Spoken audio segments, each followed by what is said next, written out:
Transmitter release. ठीक है, तो दोस्तों देखो होता क्या है, जो हमारे न्यूरोट्रांसमीटर होते हैं वो वेसिकल्स में स्टोर्ड होते हैं नर्व एंडिंग्स में।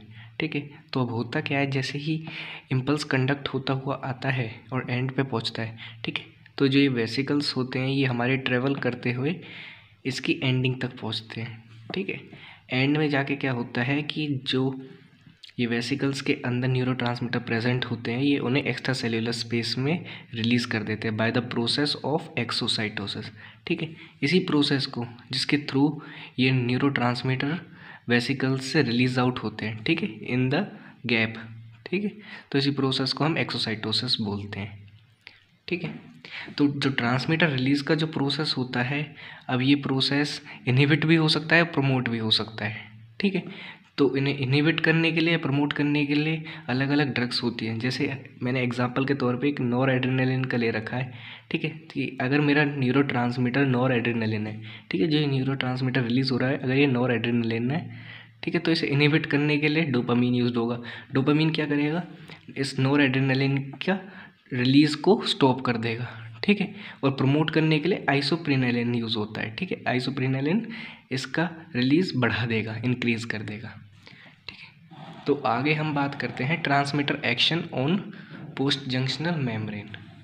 ठीक है, अब ये जो न्यूरोट्रांसमीटर रिलीज़ हुए, ठीक है, अब ये पोस्ट जंक्शनल मेम्ब्रेन पे जाके क्या इफेक्ट डालेंगे। ठीक है, जो ये न्यूरोट्रांसमीटर है, देखो यहाँ से ट्रेवल करते हुए दूसरे न्यूरॉन के रिसेप्टर्स तक पहुँचते हैं। ठीक है, अब मैं ये कहता हूँ कि ये यहाँ पे जाके न्यूरोट्रांसमीटर इसके रिसेप्टर पे बाइंड हो गया। ठीक है, अब बाइंड होने के बाद क्या कर सकता है न्यूरोट्रांसमीटर, ये दो तरह के रिस्पॉन्स दे सकता है। ठीक, एक होता है हमारा EPSP और दूसरा होता है हमारा IPSP। EPSP होता है एक्साइटेटरी पोस्ट साइनेप्टिक पोटेंशियल। ठीक है, एक्साइटेटरी पोस्ट साइनेप्टिक पोटेंशियल, और ये होता है इनहिबिटरी पोस्ट साइनेप्टिक पोटेंशियल।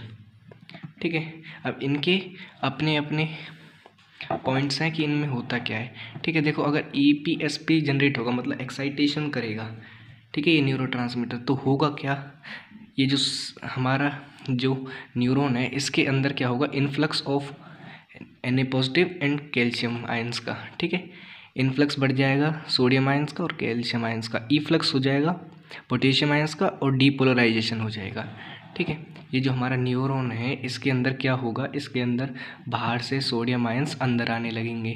ठीक है, और पोटेशियम आयंस जो अंदर प्रेजेंट है वो बाहर जाने लगेंगे। ठीक है, अब ये जब सोडियम आयंस अंदर जाते हैं और पोटेशियम बाहर आते हैं तो वो कौन सा फेस होता है, वो होता है हमारा डीपोलराइजेशन का फेस। ठीक है, अब डीपोलराइजेशन होगा तो नर्व इम्पल्स इस दूसरे वाले न्यूरॉन में भी ट्रैवल करना स्टार्ट कर देगा। ठीक है, लेकिन अगर ये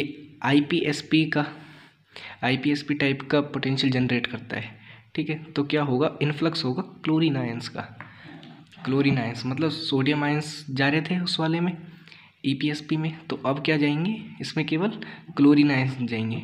ठीक है, ये वाले नहीं जाएंगे, केवल क्लोरीन आयन अंदर जाएंगे। अब जब क्लोरीन आयन अंदर जाएंगे तो ये कॉज करेंगे हमारी हाइपरपोलराइजेशन, और हाइपरपोलराइजेशन क्या करेगा, इनहिबिट करेगा, मतलब जो नर्व इम्पल्स पीछे से आ रहा था वो यहीं पे रुक जाएगा, वो आगे ट्रेवल नहीं करेगा।